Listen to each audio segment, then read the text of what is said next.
This is the fourth section of Chapter 2, Allocation Problems, and this section is about managing incomplete data. Now, sometimes what we'll find is that there are costs missing from our cost matrix. So in this case, we need to ensure that we don't allocate workers to tasks where the cost is missing.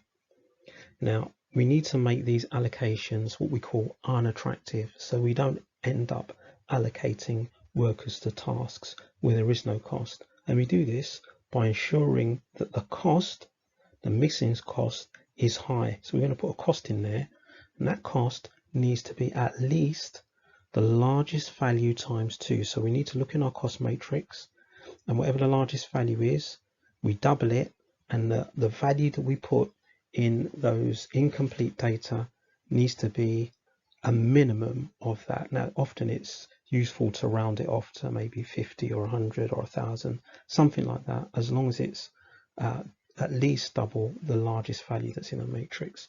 And then we just proceed with the Hungarian algorithm as before.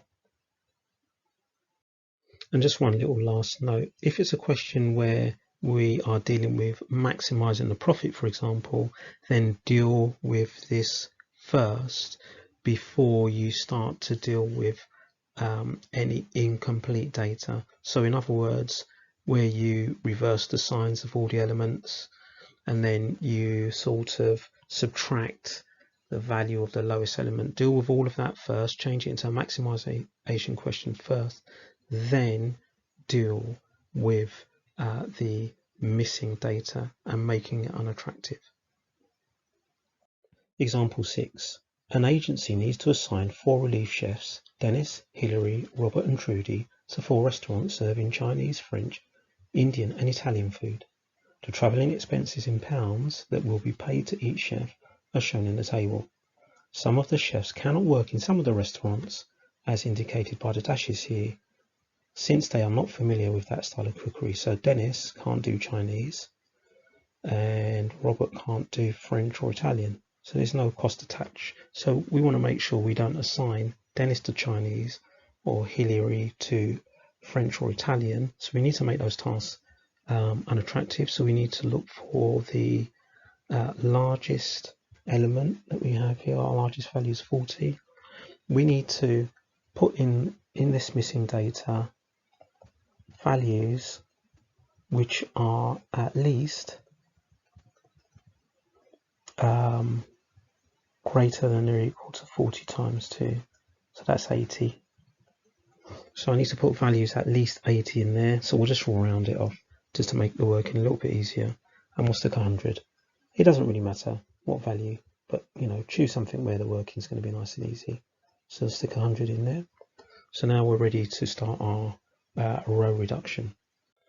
So finding the smallest value in each row. Top row is 15, then 13, then 13, and 10. So let's subtract those values from all the other elements in that row. So these are the results of our row reduction. So now we're going to do column reduction. So we want to find the smallest value in each column. So the first column is 1, second column is going to be 8, third column 0, so it's going to remain unchanged, and the last column is also going to remain unchanged. So there's my matrix. Now how many lines? I can cover all the 0 with just 2 lines. So that tells me that this is not optimal. And I want to find the lowest uncovered element. That's going to be 3. So E is going to be 3. And that's what I need to add to the 4 that's here.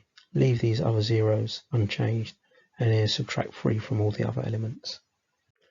Right, so I've done that. Here are the values. So this is my augmented matrix. Now let's have a look. 1, 2. I need 3 lines, don't I? So again, this is not optimal.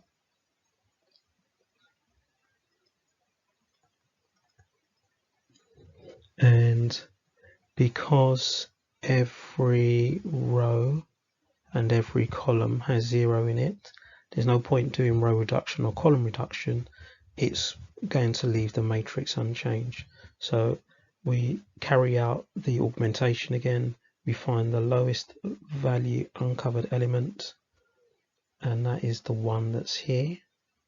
So we'll just highlight that, and I'll just get rid of these grids here so that we can then move on to augmenting again. So I'll just put down here that we've got E equal to 1.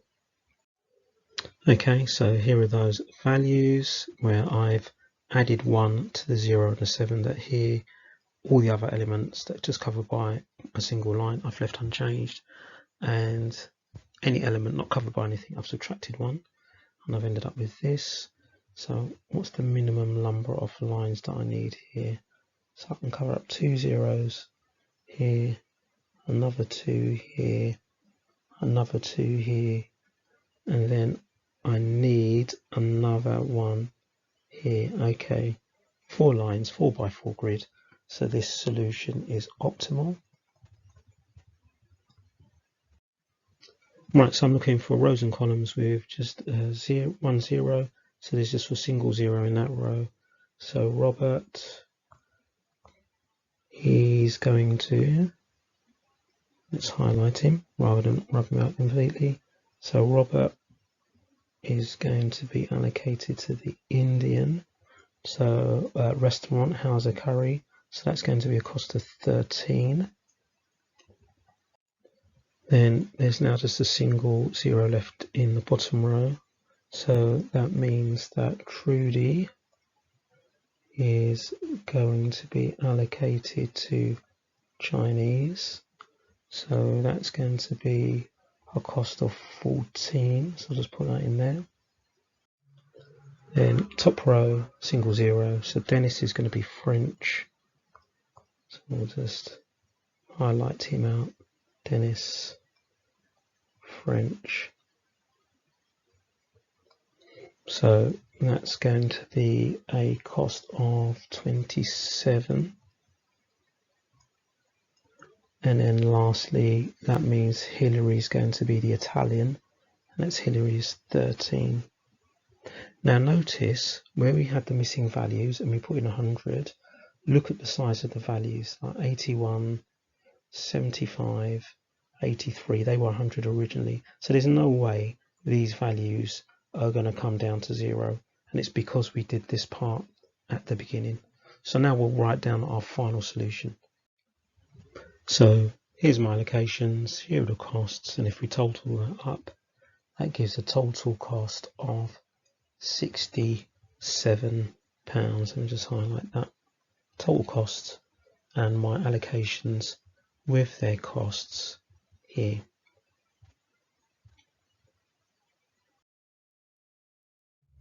Example 7. A team of 4 workers, A, B, C and D, are to be assigned to 4 tasks, 1, 2, 3 and 4. Each worker can only be assigned to 1 task, and each task is to be completed by 1 worker. Worker B cannot be assigned to task 3. And we can see that here because there's a dash there to show that he can't be assigned to that task. So reducing rows first, this is part A. Use the Hungarian algorithm to allocate workers to tasks so that the profit is maximised. Okay, so that before we deal with the missing data, the first thing that we do is to turn this into a matrix for maximisation.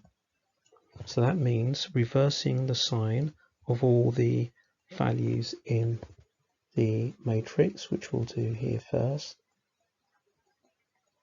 Then finding the lowest, smallest value, the most negative value that we have in that matrix, which is going to be minus 140. And then what we do, we're going to subtract negative 140 from every element, which is the same as adding 140 to each one of those values in the matrix. So I'll get the table set up like this, and then I'll just write down the answers that we'll get once we've added 140 to each one of these values here. Okay, so that's done. So the next thing we're going to do is we need to deal with this missing data by making it unattractive. So to do that, we look for the largest value in our matrix, and that looks like it's 103. So we need to put a value that's greater than or equal to 103 times by 2. So it's got to be greater than or equal to 206. We don't really want to put 206 in, so we'll just round that up to 300. So we'll put 300 in the grid here to make that unattractive. So now we're ready to do our row reduction. So let's look for the smallest value in every row. Top row 15, second row is going to be 68, third row 0, so that's going to remain unchanged, and the bottom row 8. So let's subtract those values from all the other elements in the row. So this is the matrix that we get. So now we can move on to column reduction. So we're going to identify the smallest values in each column. So the first column, that's 33. The second and third column are going to remain unchanged. Then the last column, 12. Okay, so this is the matrix that we get from that. So how many lines do I need? I can see only 2 lines. So this is not optimal. Let's look for the smallest uncovered element. And looking carefully, that looks like it's 45 there. So E is going to be 45. So let's clear up these grids here so we can now write down what our new augmented matrix is. Right, so these are the values. How many lines do I need? 1 there, 1 there, 1 there. So 3 lines. So again, this is not optimal. And we'll see what's the minimum uncovered element, and that is 7. So E is going to be equal to 7. Okay, so let's write down what we get when we augment it. So these 2 elements are going to go up by 7. The ones covered with 1 line, they remain unchanged. So 0, 14, 17, 0, 0, 0, 0, and a 0 here. And then we'll subtract 7 from the other elements that are not covered. Right, let's see how many lines we need for this one. So I can cover 3 zeros there. So we always want to cover as many zeros as we can. 2, 3, and 4. So I could draw my line going across like this, or I could draw it down. Either way, I've now got an optimal solution. So I can now look at my allocation. Right, now there's just 1 0 in this row, so I need to allocate C to 3, and if I allocate C to 3, that's a cost of 140. Then there's a single 0 here, so D I need to allocate to task 4, and that's going to be a cost of 68.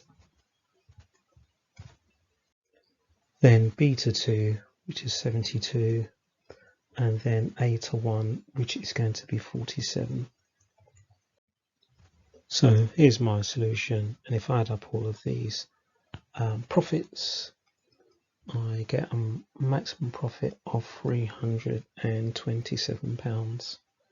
Okay, and just like before, it's just worth looking at what happened to those tasks that I made unattractive. So you may remember that it was this one here, and we put 300 in there.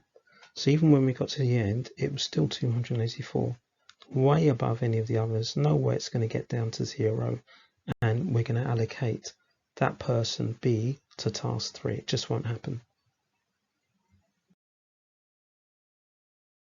So you should now be able to do exercise 2D, which you'll find on pages 60 to 62 of the textbook.